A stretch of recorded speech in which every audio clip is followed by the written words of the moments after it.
À chacun et à tous, bienvenue. La situation politique et socio-économique qui prévaut au Bénin est aussi débattue en dehors du territoire national. Elle préoccupe d'ailleurs la diaspora béninoise. Ses filles et fils du Bénin vivant à l'extérieur ont voulu donner de la voix et essayer d'apporter un vent nouveau dans dans ce tamar d'actions menées par des acteurs majeurs présents donc dans le pays. Le 23 novembre 2019, la diaspora béninoise à Paris, chez des acteurs politiques de l'opposition, ont tenu une rencontre dénommée les Assises de Paris, une occasion pour eux de se prononcer sur la situation socio-politique et de prendre des décisions majeures. Le communiqué final issu de ces assises, structurées en 29 points, dénonce entre autres les persécutions d'opposants, la violation des droits liés à la liberté d'expression, la protection également des médias, les élections exclusives, la crise économique et la fermeture des frontières nigérianes. Les participants à ces assises de Paris ont aussi appelé, je cite, l'Union européenne et les Nations unies à geler les avoirs et interdire de voyage à tous les dignitaires du régime impliqués dans les graves atteintes portée à la démocratie. Une plainte est aussi annoncée pour être déposée auprès de la CPI, la Cour pénale internationale, pour les crimes contre l'humanité perpétrés donc à Cotonou, Savè, Tchaourou, Kilibor et Kandi en février, mai, juin 2019. Les assises de l'opposition à Paris, une initiative de plus ou le choix idéal pour une décrispation de la crise. Nous en parlons avec Vigile Roncet, Patrice Avala et Saturnin Diossou. Et c'est avec vous, Vigile, que je commence cette émission. Pourquoi avoir donc une fois encore organisé une assise sur la situation politique au Bénin, et cette fois-ci loin donc du territoire béninois? Tout dépend de ceux qui ont organisé. Là, il ne s'agit pas évidemment du gouvernement de Patrice Talon, donc je ne sais pas pourquoi vous dites pourquoi. Oui, c'est ceux qui n'avaient pas organisé donc d'assises, je peux dire, qui ont maintenant organisé une assise. Et ils ont dit assise, ils n'ont pas dit dialogue d'ailleurs. Si vous faites allusion à l'opposition, ce qui a été organisé au Chant d'Oiseaux, à l'époque, c'était juste circonstanciel et la conséquence, la réplique donc de ce qui s'est passé au palais des congrès, si je me trompe. C'est ça? Absolument. Au palais des congrès, donc c'était en réponse à un coup médiatique pour à l'international montrer à la face du monde que le dialogue de l'autre côté n'en était pas un, que c'était plutôt un monologue et n'avait pas meilleure illustration que d'afficher à la face du monde ceux qui avaient été délaissés alors qu'ils étaient des principaux acteurs, n'est-ce pas, de cette crise. Pour moi, les assises de Paris, comme on dit, dans ce contexte où il n'y avait plus vraiment d'opposition, pour ne pas dire qu'on ne voyait plus vraiment des acteurs de l'opposition s'exprimer et pouvoir afficher, n'est-ce pas, qu'ils étaient préoccupés par la situation, qui pouvaient rebondir, n'est-ce pas, autrement. Cela vient quand même comme pour nous rappeler qu'il y a encore l'opposition, notamment ceux-là qui sont à l'extérieur. Donc pour moi, ce n'est pas plus que ça. Sinon, les assises de Paris est trop loin pour influencer Cotonou tout de suite. Mais en même temps, quand vous entendez les résolutions, sans doute on va y revenir. Absolument. Ça, on peut dire que si c'est bien mené, ça peut vraiment faire bouger les choses. Alors, Saturnin Diossou, on a observé ici à Cotonou, au Champ d'Oiseaux de Cotonou notamment, ces assises également, d'aucuns l'ont qualifié donc de contre-dialogue, parce qu'au même moment se tenait donc au palais des congrès à Cotonou un autre dialogue organisé par le pouvoir. Les opposants, en tout cas pas des moindres des figures emblématiques de l'opposition, ont tenu donc ces assises. Est-ce qu'aujourd'hui il est opportun pour vous de reprendre une assise, et cette fois-ci à Paris? Ce n'est pas la première initiative organisée par les Béninois de la diaspora vivant en France. Vous vous rappelez que pendant qu'on allait aux législatives, pendant que des initiatives étaient prises et présageaient de ces législatives-là telles que nous les avons connues, en France, il y a eu des mobilisations de Béninois qui, à travers différentes manifestations, essayaient de porter leurs critiques contre ce qui se faisait, critiquer ce qui se faisait à l'époque. Donc ce n'est pas la première assise de Béninois de la diaspora, pour qu'on on cherche forcément à voir que c'est la duplication des assises du chant d'oiseau à Cotonou ici. Vous parlez des assises de Paris du 23, mais le week-end dernier également, le 30, il y en a eu, je crois, à Gennevilliers, où on a eu entre autres la présence du secrétaire général de la Confédération syndicale des travailleurs du Bénin, Kassa Mampo. Ça va dans la logique de ce que je suis en train de dire, que ce n'est pas le comité qui s'engage donc pour la libération des exilés politiques et tout ça. Et on pourrait comprendre d'une certaine manière, parce que il y a quand même une légion de Béninois à l'extérieur, en France, qui auraient souhaité être au pays actuellement, mais qui pour diverses raisons n'est pas ici avec nous. Le dernier officiellement recherché parmi eux que j'ai retrouvé le week-end dernier à la manifestation de Gennevilliers, c'est Valentin Agosso-Dialantin. Quand finalement au tribunal à Cotonou, il a été condamné, je crois, à 2 ans d'emprisonnement ferme pour ce document qu'on lui reproche d'avoir divulgué. Et quand on est suspendu au dénouement du problème, quand son sort dépend de ce dénouement, quand on sait que tant que la situation ne va évoluer, tant qu'il n'y aura pas une résolution, c'est qu'on ne pourra pas revenir au pays. Il y a de quoi ne pas se contenter de ce qui se fait à l'interne. Il faut également donner de la voix pour que, Virgile l'a dit, Paris c'est loin de Cotonou, ça n'influence pas directement. Mais quand il y a de ces manifestations, ça éveille l'attention de ceux qui sont autour d'eux, ça éveille l'attention des autorités qui sont là-bas. Et ces autorités, c'est peut-être une occasion de leur rappeler que la situation ne serait pas encore donc à la normale au Bénin et qu'il faille intervenir pour qu'il en soit ainsi. Patrice Avala, c'est vrai que ce n'est pas une toute première fois que les Béninois aujourd'hui à l'étranger, d'aucuns pour les activités diverses, d'aucuns parce que estimant que craindre, comme on le dit, pour leur sécurité. En tout cas, ces Béninois sont encore une fois organisés pour organiser ces assises de Paris. Ça tenait pas donc d'éveiller leur entourage. Est-ce que vous avez l'impression que ces opposants qui aujourd'hui donnent de la voix ont pris exemple sur ce qui s'est passé depuis lors? Je dirais que, à défaut d'être sur le territoire national pour dire ce que l'on pense de la politique actuelle de l'équipe qui dirige le pays, ils se sont trouvés un cadre propice pour donner de la voix. Et c'est peut-être leur manière aussi de participer à la gestion du pays. Maintenant, quel est l'intérêt que l'on accorde à ces assises qui s'organisent sur le Bénin à travers le monde entier?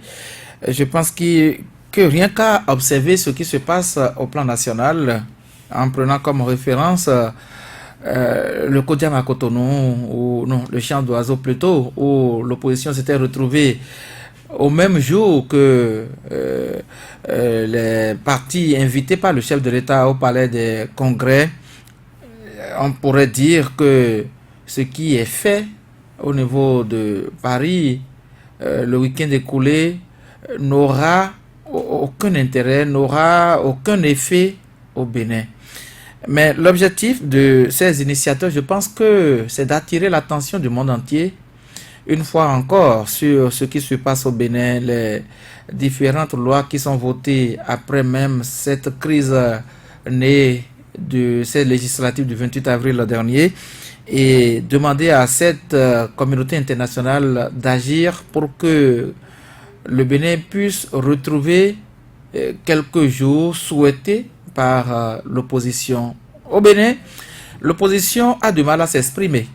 Peut-être pas contrainte, peut-être pas manque d'initiative, je n'en sais absolument rien. Mais ce qui est sûr, depuis les 10, 11 et 12 de leur assise organisée au niveau du champ d'oiseaux à Cotonou, nous n'avons plus vu d'autres initiatives outre que ça. On a quand même vu le père Soglo organiser une conférence pendant que le débat sur la révision de la Constitution était en cours. L'opposition ne se résume pas seulement au père Soglo.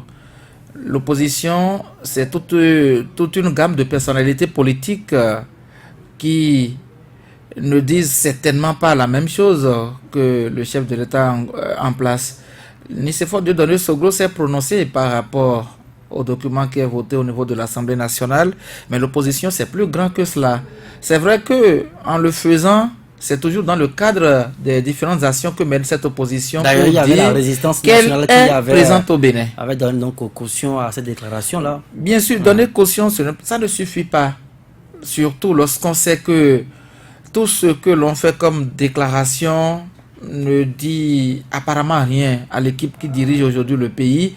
Et donc, ils ont certainement changé de stratégie et de moyens de lutte pour faire face à cet appareil politique qui dirige le pays depuis 2016 et ont fait l'option, puisque beaucoup ont quitté Cotonou pour rejoindre ceux qui sont au niveau de la diaspora, les membres de la société civile, ceux-là qui sont recherchés par la justice ici.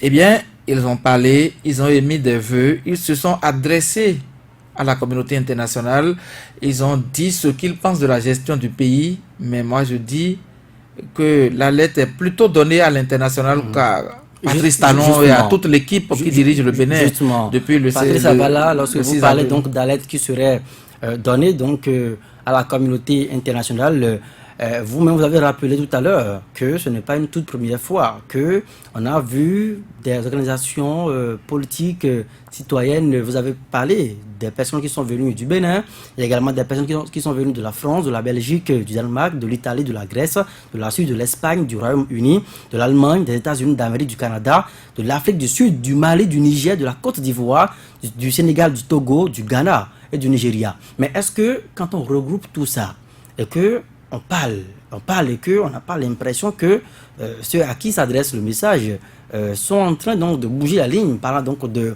l'Union européenne, des États-Unis, de la CEDEAO, est-ce que ce n'est pas une prêche dans le désert? Non, ce n'est pas... ils ne prêchent pas dans le désert, les membres de l'opposition, en initiant ces genres de rencontres. Je pense que c'est le silence qui serait suicidaire. Parce que lorsque vous ne dites rien, c'est-à-dire, vous donnez votre consentement à ce qui se passe. Et ne pas donner son consentement, il faut donner de la voix. Et ils se sont trouvés les moyens pour donner de la voix, pour se prononcer sur la politique qui se mène au pays. La politique, ils ont été clairs, politique d'exclusion. Et les textes qui sont votés après même les législatives du 28 avril, ils ont donné la lettre également que des choses se préparent encore à l'interne au Bénin. Pour 2020, pour 2021, ce sont des rendez-vous d'exclusion encore qui se préparent. Et quand c'est comme ça, le risque, c'est qu'on se retrouve face à une situation pire que celle qu'on avait vécue au lendemain des législatives dernières. Et il faut tirer la sonnette d'alarme. Il faut dire à la communauté internationale qui déjà sait ce qui se passe, mais qui certainement attend que cette opposition puisse réagir. Parce que sans aucune réaction, la communauté internationale ne pourrait pas demander des comptes aux dirigeants actuels de notre pays. Ce serait sur quelle base? Il faut se trouver des bases pour intervenir dans un débat qui visiblement ne vous regarde pas. Si tel est le cas, je pense qu'ils ont de bonnes raisons de se réunir et j'aurais même souhaité que ce soit de façon fréquente, que ce soit même à l'interne, parce que le risque que ne prend pas l'opposition, les leaders de l'opposition béninoise, les risques qu'ils ne prennent pas, c'est qu'ils ont peur de se retrouver en prison, puisque c'est de ça qu'il est question. Aujourd'hui, les gens qu'on a libérés à la faveur de cette loi d'amnistie, ce sont, on peut dire, des menus fretin. Mais les leaders de l'opposition, lorsqu'on leur brandit dans leur figure une convocation tout de suite, ils savent qu'ils seront déposés. Et quand c'est comme ça, ils se trouvent les moyens pour quitter le pays. La lutte va être menée avec qui? Bien évidemment, ceux qui ont encore le courage pour s'exprimer. Pour s'exprimer. Et comme ils sont de l'autre côté de l'étranger, ils ne s'effraient pas et ils n'ont pas de difficulté à se rencontrer. Moi, j'ai vu dans une salle, la salle qui a servi à cette rencontre, une salle noire de monde. je me suis demandé si nous sommes en Europe ou bien nous sommes au Bénin. Avec ce monde de Béninois qui se retrouvent aujourd'hui à l'étranger, je pense que ça doit donner matière à réfléchir aux dirigeants actuels pour changer de fusil d'épaule et écouter également les autres. C'est ça également la démocratie. La démocratie, c'est aussi bien l'opposition que la mouvance. Et ils ont fait la proposition pour sortir de cette situation-là. Dans le fond donc de ces recommandations, puisque à la fin il y a eu un communiqué final. Vigile avancé, je parlais donc de prêche, qu'il s'agirait donc d'un prêche dans le désert. Patrice démontre que il fallait forcément procéder ainsi pour alerter, pour maintenir donc la veille. Par exemple, ces participants à ces assises-là de Paris ont estimé que la liberté d'expression au Bénin est menacée, qu'il y a donc la traque à des opposants et que le gouvernement ne dit rien pratiquement par rapport à la situation liée à la fermeture des frontières nigérianes. Et pour finir, ils exigent qu'on puisse geler les avoirs des dignitaires du régime de Cotonou et pourquoi pas interdire ces personnes-là de voyage. Et à cela, ils ont affecté une liste précise de personnes avec nom, prénom oui, nom, prénom qu'ils ont affecté donc à l'Union européenne tout comme à l'ONU, à d'autres institutions, n'est-ce pas? Je pense que c'est le nouvel élément qu'on a, n'est-ce pas, de ces assises-là. Parce que sinon, le reste, ce n'est rien de nouveau. On connaissait déjà qu'il n'y a pas de liberté d'expression, qu'il avait ceci, qu'il avait cela. Cette liste-là, même une simple rédaction pouvait établir ça. Une rédaction pouvait établir cela. Donc, je crois que l'opposition peut-être a fini par comprendre qu'elle doit pouvoir être plurielle et agir certainement selon, n'est-ce pas, les aléas qui pourraient peser sur elle, selon sa position. Ceux qui sont à l'intérieur, vous ne les voyez pas, alors qu'on est à quelques mois, n'est-ce pas, des prochaines communales. Et rien ne bouge de ce côté-là. Pourquoi? Parce que sans doute les acteurs se disent que les lois qui sont votées, ils ne peuvent pas aller à une compétition avec ces lois-là et pouvoir battre, n'est-ce pas, les partis soutenant Patrice Talon. Ils se disent sans doute que si nous continuons cet activisme, on risque d'aller gonfler le nombre de ceux-là qui sont déjà en prison, etc., etc. Mais ceux qui sont en Occident, ceux qui sont à l'extérieur du Bénin, ce n'est pas les mêmes risques qu'ils prennent. Tout au moins, ils sont en position de sécurité comparé à ceux qui sont au Bénin, sur le territoire béninois. C'est sans doute cette position-là qu'ils sont en train d'utiliser aujourd'hui. Et quand vous prenez le cas Bénin, on n'a pas idée, mais ce n'est pas toujours, la situation du Bénin n'est pas toujours connue à l'extérieur du Bénin. La situation du Bénin n'est toujours pas connue de toutes les capitales du monde. Et donc, vous voyez dans ces démarches, ces assises successives, encore qu'on peut trouver à redire sur ces assises qui se répètent en l'espace d'une semaine, 2 assises, je ne sais pas, sans doute ça a été programmé pour se tenir comme ça et pour qu'il y ait autant de monde. La dernière, il s'agissait d'un regroupement culturel. On veut vendre la culture, également accorder donc des fonds pour soutenir des initiatives de l'opposition, me semble-t-il. La culture et le mélangeage de la politique, moi en tout cas je m'en sors pas très bien. Les journalistes culturels par ailleurs. Et à chaque fois c'est appelé assise. Appelé assise. Peut-être que je me trompe de dénomination, mais je constate que sans doute cette opposition ou ces acteurs qui sont à l'extérieur ont fini par comprendre qu'il faudrait qu'ils puissent s'organiser et faire connaître, n'est-ce pas, ce qui se passe au Bénin. D'où cette liste de la situation du tableau. Hein. Cette liste faite en 29 points, comme vous le rappeliez tantôt. Ça, ce n'est pas pour les Béninois, ce n'est pas pour ceux qui sont à l'intérieur du pays. Ce n'est certainement pas pour eux-mêmes. c'est pour, n'est-ce pas, les cibles comme les institutions internationales, les partenaires de l'État béninois, etc. Il s'agit de 207 personnes plus précisément. De personnes à qui donc il est recommandé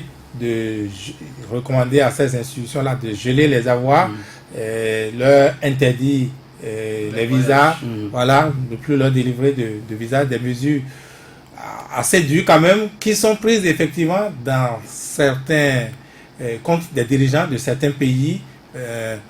Est-ce que la crise béninoise est connue déjà à l'extérieur pour que les chancelleries, les autres États en arrivent à cela? Je pense que certainement ils l'ont compris, ceux qui s'étaient réunis ce week-end également, et c'est peut-être pourquoi ils ont listé ces problèmes-là. Vous en dites quoi? Est-ce que la crise béninoise a atteint ce sommet pour obliger, même si les chancelleries avaient donc connaissance de cela, est-ce que la crise au Bénin a atteint donc ce sommet au point d'obliger les chancelleries à réagir comme ça? Je sais une chose, Olivier Net qui a été expulsé par exemple de cette manière-là, pour moi ce sont des erreurs, des fautes que le gouvernement aurait dû éviter, parce que ça pose le problème à l'extérieur, ça ouvre comme ça projette la lumière, n'est-ce pas, sur le Bénin, sur la crise béninoise, parce que, qu'on le veuille ou non, on va mieux s'intéresser, les pays de l'Union européenne vont mieux s'intéresser à la crise béninoise. Désormais, Olivier Net, qu'on le veuille ou non, dira lui sa part de vérité là-bas, et vous n'êtes pas sans savoir, vous avez vu, on nous a dit que la commission s'est réunie aussitôt pour n'est-ce pas, se pencher sur ce dossier, et ça n'a pas certainement dit son dernier mot. Ça, par exemple, la fermeture de frontières avec le Nigeria, ou la fermeture des frontières du Nigeria, tout ça, ça projette le Bénin devant l'actualité, et ça rend plus audible, n'est-ce pas, les complaintes des opposants. Donc, que vous le voyez, non, tout dépend, hein, tout s'apprécie. Si vous êtes dans une capitale comme une capitale africaine, à raison réputée être dirigée par un dictateur, par exemple, vous comprenez que la gouvernance n'est pas la même, et que là-bas, on peut voir les choses autrement. Si vous êtes plutôt dans un pays où on tient plus à la démocratie, à la bonne gouvernance, à l'état de droit, etc., on n'apprécierait pas les choses de la même manière. Donc, tout dépend de qui apprécie. Alors, Saturnin Diassou, il y a également une plainte qui est annoncée pour être déposée auprès donc de la CPI, notamment pour ce que les participants à ces assises de Paris appellent des crimes commis contre l'humanité, des crimes de guerre, on ne sait pas exactement. Et il y a également une liste de personnes ciblées, cette liste-là sera transmise en temps réel à la CPI. Une plainte à la Cour pénale internationale n'est non plus une première. Qu'il vous souvienne que, sauf erreur de ma part, Ladislas en a parlé, avait déjà dit qu'il a déposé une plainte à la Cour pénale internationale. Je crois que la Cour avait même envoyé une réponse comme pour accuser réception de cette plainte qui a été déposée devant elle. Alors que les assises dites de Paris, entre autres, recommandent une plainte à déposer encore à cette même Cour. Pour moi, c'est du déjà fait.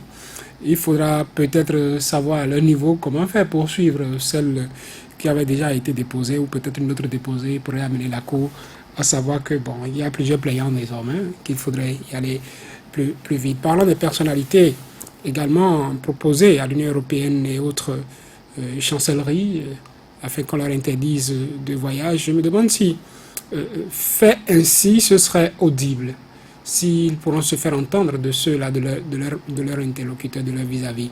Je m'interroge même sur le mécanisme qu'ils mettent en place dans ces organisations, la forme qu'ils donnent à ces organisations.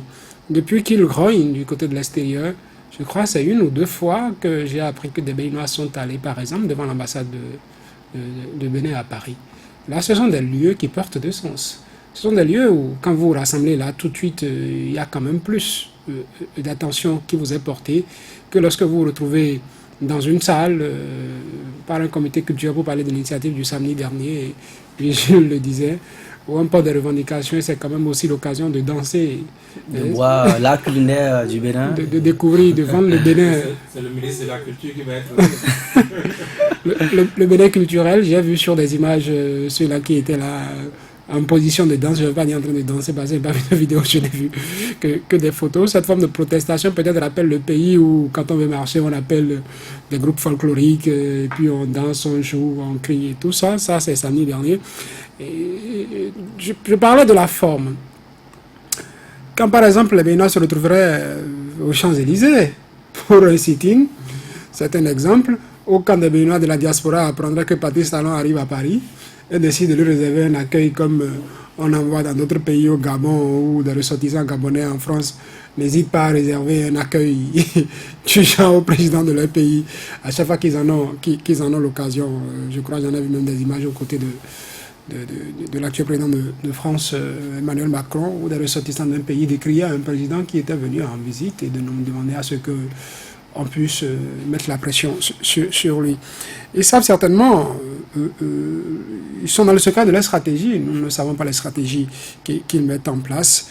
Et les pays européens, les pays étrangers, avant qu'ils se donnent le devoir, pour ne pas dire le droit d'intervenir dans un pays, il y a quand même un minimum qu'ils observent et qui les amène à juger de leur intervention ou non. La situation au pays, vous l'avez demandé à Vigile, est-ce qu'elle a déjà atteint ce niveau pour déclencher cette réaction des pays étrangers? Oui, peut-être sur papier, mais sur le terrain, quand le Bénin est vu de loin, tout est calme, tout va apparemment bien. Même si on sait que les chancelleries à l'interne n'ont aucun doute de ce qui se passe, cachent leurs impressions, oui, diplomatiquement parlant, mais dans les milieux donnés, n'hésitent pas à lâcher. Entre autres, il m'est arrivé d'avoir vent de manifestations prévues, manifestations à laquelle des autorités, et pas des moindres béninoises, étaient attendues, et en temps normal, on devrait leur accorder cet honneur-là, leur donner la parole pour qu'elles s'expriment à cette tribune, à cette manifestation. Mais dès que les chancelleries qui soutiennent l'organisation ont jeté un coup d'œil sur la liste des intervenants, ont vu qu'il y a des officiels béninois d'un certain niveau qui allaient intervenir, elles ont dit niet, qu'elles ne veulent pas qu'à cette manifestation-là, ces personnes-là prennent la parole. Et quand on le dit ainsi, vous regardez ceux à qui on interdit officieusement de parole, il faut vous interroger. Et quand vous voyez ces chancelleries disent ce qu'elles pensent là, dans les coulisses de la gestion du pays, qui les amène à dire, oui, vous les avez invités, ils vont venir, mais ils n'ont qu'à rester assis là où ils sont. On ne veut pas les voir à la tribune prendre la parole. Il faut vous interroger.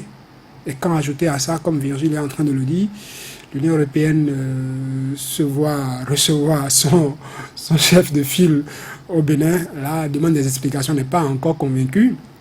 C'est des raisons supplémentaires qui peuvent les amener, à défaut de chercher à intervenir de façon directe, de chercher à intervenir de façon indirecte, retenir ce qu'elles avaient, peut-être ce qui les liait au Bénin, ce qu'elles devaient... Tout au moins chercher à comprendre réellement ce qui se passe dans ce pays.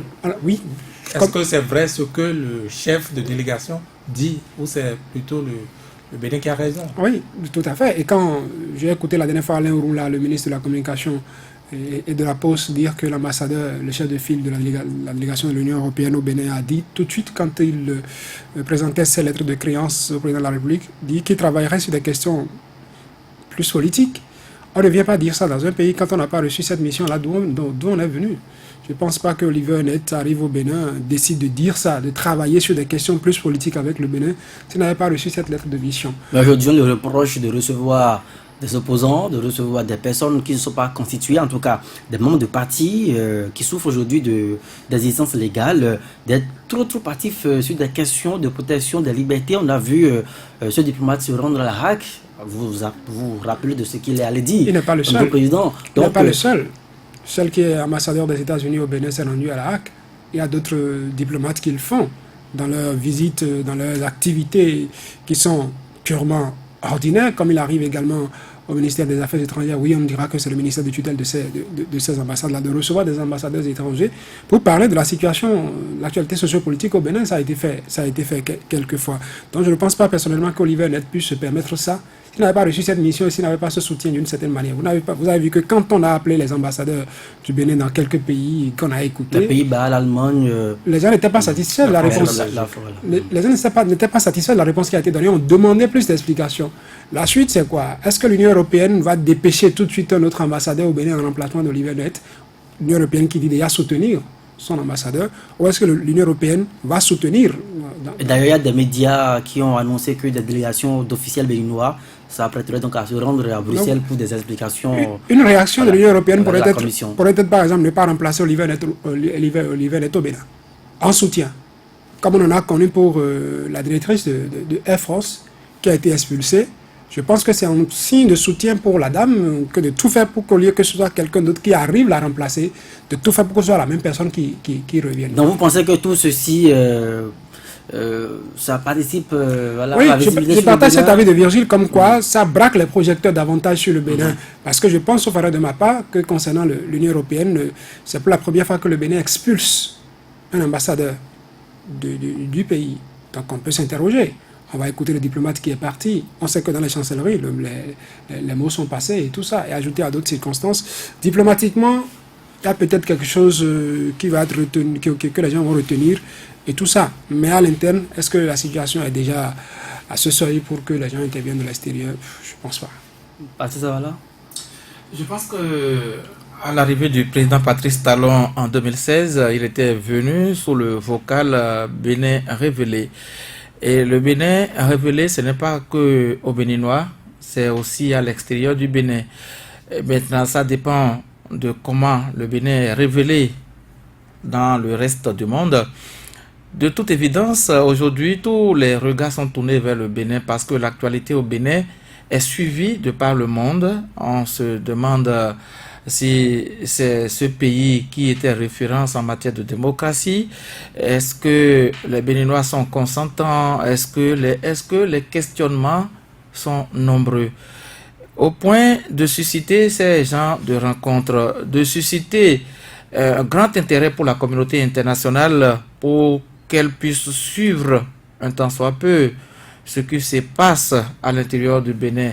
En réalité, les pays ne sont pas abandonnés aussi à eux seuls. Ce qui se passe, puisque chaque pays souscrit à des conventions au plan international. Et en tant que tel, vous êtes obligé de respecter les clauses de ces différentes conventions. Si vous ne le faites pas, vous attirez l'attention des autres sur le pays, sur ce qui se fait à l'interne. Et aujourd'hui, le Bénin semble donner cette image à la face du monde entier. De par le passé, on n'avait pas vu des Béninois se réunir autant à l'extérieur du Bénin pour dire ce qui se passe chez nous, ça ne va pas. Il va falloir que la communauté internationale puisse intervenir sur ce domaine ou sur tel autre domaine, surtout que nous nous approchons de certaines joutes électorales et des joutes électorales au cours desquelles on n'est pas sûr de voir l'opposition sur le point de départ. Et quand c'est comme ça, on se demande si c'est toujours la démocratie au pays. Est-ce que le pays a toujours ses lettres de noblesse sur le plan international? Mais est-ce que tout ceci suffit pour que les chancelleries puissent réagir? Réagir, je pense que tous les éléments... Si je me réfère par exemple à ce qui s'est passé en Guinée-Bissau où le président Vaz a juste voulu changer, non pas voulu, mais a changé le premier ministre à l'approche de la présidentielle. Mais la communauté internationale lui a dit niet de retourner l'ancien premier ministre à sa place. Ça a suffi tout simplement qu'on puisse réagir. Et aujourd'hui, tous les événements... La pression de la CEDEAO. La pression de la CEDEAO. Et tout le monde a retourné. On a tout fait de tuer cette tension qui allait naître au niveau de la Guinée-Bissau. Aujourd'hui, on a fait les élections. Le président en exercice s'est retrouvé 3e sur la liste. On aurait peut-être pu réussir à changer le premier ministre de ce pays, qu'on aurait touché à un certain nombre de choses au niveau des instances en charge de l'organisation de ces élections, qu'on aurait pu se retrouver peut-être premier même, et même avec une majorité absolue permettant d'être élu au premier tour. On a constaté qu'au niveau de la CEDEAO, au niveau de la communauté internationale, très tôt, on a limiter les dégâts, on a dit, le contexte dans lequel vous êtes, ça ne vous permet pas d'aller jusqu'où vous allez là. Aujourd'hui, parce qu'on veut la paix en Guinée-Bissau. qu'est-ce qui fait que cette organisation dont vous parlez traîne à réagir avec vivacité sur le cas Bénin, et on observe que dans d'autres pays, ça va plus vite. C'est des questionnements qui persistent toujours. Est-ce que ce n'est pas également un handicap pour l'opposition, la stratégie? Oui. Est-ce qu'on ne pêche pas par stratégie? Au niveau de l'opposition, on l'a toujours dit. Je pense qu'il y a un péché au niveau de la stratégie, au niveau de l'opposition. Surtout que les premiers deux, et bien avant d'ailleurs, on a eu des cas de mort. En Guinée-Bissau, ce n'était pas le cas. Si des morts, on en a eu parce qu'on veut organiser des élections, on a organisé ces élections dans le sang, suivi par la communauté internationale. On n'a pas situé les responsabilités. On a fait un dialogue national, un dialogue politique, un dialogue au cours duquel l'opposition, l'aile dure même de l'opposition ne s'est pas représentée. Et d'ailleurs, les participants aux assises de Paris ont dénoncé, cela. Des opposants fabriqués et téléguidés par le pouvoir. Voilà, c'est suivi par la communauté internationale. On n'a pas situé les responsabilités. Qui sont ceux-là qui ont tiré sur des manifestants menus? Qui sont ceux qui ont donné l'ordre? Il faut situer les responsabilités. Maintenant, la CPI sera saisie et je pense que faire ce travail, non? Normalement, puisque l'institution est saisie par des Béninois, Saturnin semblait dire que cette plainte avait été déjà déposée, que cette nouvelle plainte qu'on annonce déposée au niveau de la CPI serait un plus. Je pense que s'il en faut même, il faut que d'autres puissent déposer des plaintes. Ça dépend de ce que chacun écrit dans sa plainte pour attirer l'attention de cette juridiction au niveau du Bénin. Je continue toujours par dire que ce sont des gens qui suivent l'actualité au Bénin depuis que ça a commencé, parce que le Bénin, depuis 1990, vivait d'une manière que toute la communauté internationale connaissait. Et quand ça a changé, à partir de 2016, ça a commencé par attirer l'attention au niveau de plus d'un. Et les scientifiques, on les a entendus sur la question Bénin. Le Bénin était un exemple, était servi dans les écoles scientifiques en matière de démocratie. Est-ce que c'est le cas encore aujourd'hui? Tout ça réuni suffit pour appeler la communauté internationale à s'intéresser beaucoup plus à la question du Bénin. Et lorsqu'on va sur le terrain de l'expulsion, puisqu'il faut appeler un chat, même si on a tenté de se rattraper pour dire qu'on a retiré l'agrément, mais Oliver Nutt n'est plus au Bénin aujourd'hui. Conséquence, il a été expulsé. C'est la communauté internationale qui est encore touchée et qui est beaucoup plus... Alors, Vigile Avancé, les participants donc, à ces assises de Paris ont mis en place des comités ad hoc pour fouiller, ont-ils dit, dans les dessous des contrats passés avec certaines structures. On pense notamment à la SB2E, au port de Cotonou et d'autres structures visant l'affermage avec d'autres structures étrangères. Également, ces participants ont notamment estimé qu'il était temps qu'on puisse dire un mot sur ce Parlement qu'ils ne reconnaissent pas jusqu'ici. Ils ne reconnaissent pas également la nouvelle constitution qui a été promulguée par le chef de l'État le 7 novembre dernier. Est-ce que tous ces éléments réunis sont de nature, ces éléments sont de nature à nous aider à quitter la crise? Ou est-ce qu'on ne fait pas toujours des marches à reculons? Non, c'est clair qu'on est toujours dans la crise et ces opposants essaient d'attirer, je disais, leur cible. C'est pas les Béninois. C'est beaucoup plus au reste de la communauté internationale. Et donc, ils essaient d'attirer un peu l'attention des autres sur la situation au Bénin. Je parlais tantôt donc de réveil et d'activisme. Vous voyez dans leur stratégie qu'ils ont compris qu'il faut se distribuer les rôles. Il faut se distribuer les rôles, il faut déjà faire connaître ce qui se passe au Bénin. Il faut documenter cela et c'est ça qui se traduit à travers donc ce que vous venez de lire et ces comités à mettre en place pour fouiller ceci, cela. Après, quel résultat cela peut donner? Je ne sais pas, mais ce qui est sûr, tout dépendra, n'est-ce pas, du rôle que les uns les autres se seront donnés et la manière dont ils les exécuteraient. Et comme vous le voyez ou non, le Bénin aujourd'hui est donc projeté à la face du monde. La situation est connue de tous.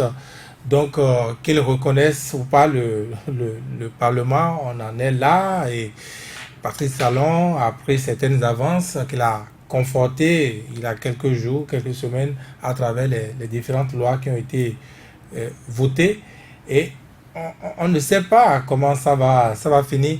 Mais je sais que quand vous suivez bien et vous voyez ce qui se passe dans les autres pays qui ont connu des situations du genre, en tout cas, où on a vu des dirigeants, n'est-ce pas, être interdits de voyage. Je crois que ça s'est vu, ça se voit notamment avec des dictatures. On a vu le cas de la RDC. Le cas de la RDC, voilà, l'ancien président qui est parti. Abacha, en a été. En Iran également, il y a eu le ministre des Affaires étrangères qui a été interdit de voyage. Tout près de nous, voilà. le Soudan de l'autre pays. Voilà. Donc, il a eu ces genres de cas-là. Seulement, c'est un peu sadique, on m'a dit. La communauté internationale ne se saisit du moins que quand véritablement il a quand c'est le moi qui est frappé. C'est en quantité de sang souvent ça se compte. Et dans les stratégies, quand vous voyez le terrain au Bénin, personne ne souhaite que le sang soit versé, mais en même temps, si les choses se passent telles que ça se passe, ou tout au moins, enfin, c'est juste quelques promenades ou quelques bains de foule pour être plus poli, que Boniaï vient prendre, n'est-ce pas, à Cotonou, ou si c'est Nicéphore Soglo qui, bon, au fil des jours, appelle une conférence de presse, ou à Paris, bien loin là-bas où on tient une assise ou des assises ou après 2 semaines, je pense que ce ne serait pas suffisant, n'est-ce pas, pour que la communauté internationale, l'opinion internationale se saisisse, soit frappée par ce qui se passe au Bénin. Je disais un peu que c'est du sadisme. Mais si il faut aller dans ce sens, je ne vois pas, parce que tout ne se passera pas à l'extérieur non plus. Tout ne peut pas se passer à l'extérieur. Si à l'interne, vous voyez les opposants qui ont peur d'aller en prison, qui ont peur d'aller en exil, qui ont peur de ceci, cela, tant que, si vous voyez l'histoire du monde, l'histoire des pays, ça ne bougera pas. Le système Patrice Talon va s'implanter davantage. Ce n'est pas éternel, rien n'est éternel, sinon le système Mobutu serait encore là, Hitler serait encore au pouvoir, même en Afrique du Sud, l'apartheid serait encore là. Rien n'est éternel. Mais si en face, effectivement, il n'y a rien, les opposants ne cherchent même pas, ne créent même pas d'incident, ou voilà, si ça aide Patrice Talon, n'est-ce pas, selon le statu quo. Selon moi, voilà. Ça ne suffira pas, les assises de Paris. Saturné Diassou, on va finir l'émission avec vous rapidement. Les participants à ce dialogue, en tout cas à ces assises de Paris, ont fait un clin d'œil à votre profession. On a demandé qu'on puisse faciliter la vie aux médias, que la RAC puisse travailler dans ce sens et qu'on ouvre les antennes de l'RTB également aux opposants. Qu'en dites-vous rapidement? Ceux qui travaillent dans ces médias-là, je ne pense pas qu'ils aient re-signé autrement. Hein. Des médias fermés, des médias brouillés, des médias en souffrance. Oui, parce que vous pensez à vous, Soleil FM, où vous avez des difficultés actuellement à exister, à continuer de faire votre émission. On parle de l'ERTB, ceux qui sont à l'ERTB ne s'en plaignent pas. Autrement, c'est ceux qui n'ont pas accès à l'ERTB et qui pensent que c'est de leur droit quand même d'avoir ces prestations-là. Nous sommes sur une chaîne publique qui dénonce ça. Mais qu'est-ce qui est fait à l'interne pour protéger déjà ces professionnels qui travaillent là-bas, pour qu'ils se sentent libres pour se départir des ordres qu'ils auraient reçus d'ici et là? La question de la liberté de la presse est une question profonde qu'il faudra aborder réellement. Parce qu'on dénonce ça au fil des régimes, Mais chaque régime arrive, comprend la nécessité de maîtriser ce pouvoir qu'est la communication et met en place son dispositif pour qu'il en soit ainsi. Sur les médias publics, on sait déjà comment ça se passe. On enlève les dirigeants, on essaie de placer ceux-là qui sont fidèles. On a la capacité de faire des prêts à diffuser, d'envoyer sur ces organes-là pour diffusion. Dans les privés, vous savez comment ça se passe. Il y a des contrats qui sont signés avec les rédactions, les organes de presse, et puis c'est des pactes de non-agression comme ça qu'on signe avec vous. Quand on sera dans ce système, on ne peut pas dire que la liberté d'expression sera garantie. Celui qui ne vous tient pas le ventre, c'est qu'il tient tout votre être. Si vous ne mangez pas, vous pouvez mourir de faim. Merci à vous, Saturnin, Vigile Aroncet, Patrice, pour vos différentes contributions ce soir. L'intégrale, c'est la fin. On se retrouve encore demain.